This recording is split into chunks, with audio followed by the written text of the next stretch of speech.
The state of Rhode Island will remain in phase 3 of its reopening plans for at least the next 30 days. This as cases continue to rise. The health department reported 61 new positive cases of the virus today. And 2 more people with the virus have passed away, bringing the state's death toll to 1,007. 74 people remain hospitalized. This number has been gradually increasing for the past few weeks.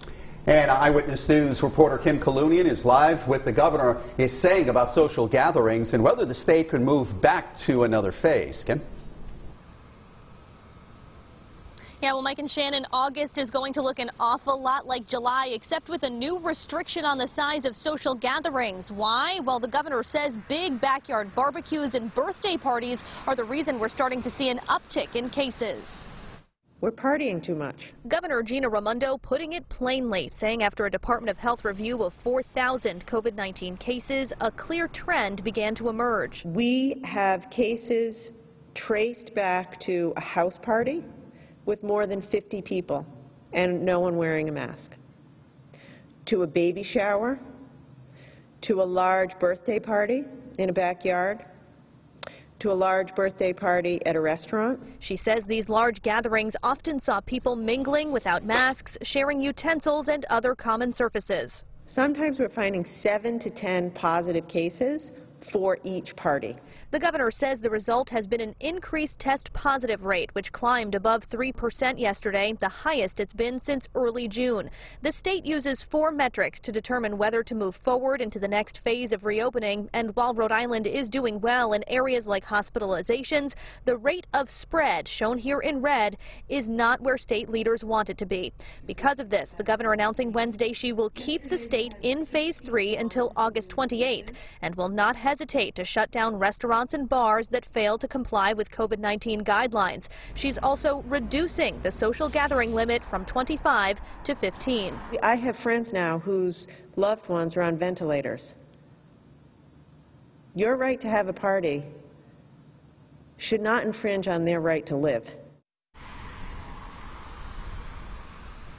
So now you might be wondering about things like weddings. Well, the governor says catered events are different and they often have better compliance and contact tracing. She says it really boils down to how structured and controlled a gathering is. Reporting live tonight, I'm Kim Kalunian, Eyewitness News. Rhode Island schools are set to reopen in just over a month. And today officials revealed new details about what class could look like this fall. Eyewitness News reporter Kim Kalunian has the details on the governor's message to parents and what returning students will now be required to do. Kim?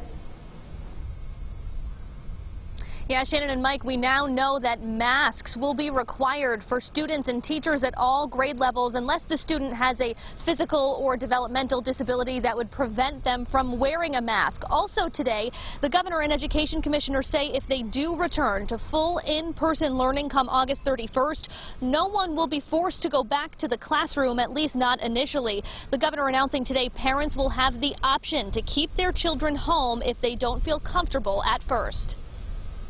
I believe that that's the right way to do this, which is our job is to set it up, have it be safe, have an in-person option, and then give the parents some time to get comfortable rather than saying, if you don't show up, your kid's marked absent. Here's the reality, though.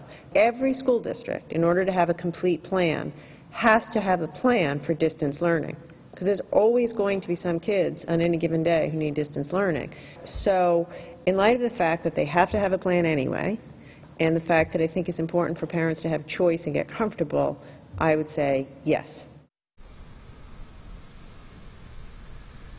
And the governor and education commissioner announced today that the state will make a decision by the week of August 16th regarding how schools will proceed with reopening. That will give districts and families about 2 weeks to prepare before school is set to resume on August 31st. Reporting live in East Providence, I'm Kim Kalunian, Eyewitness News.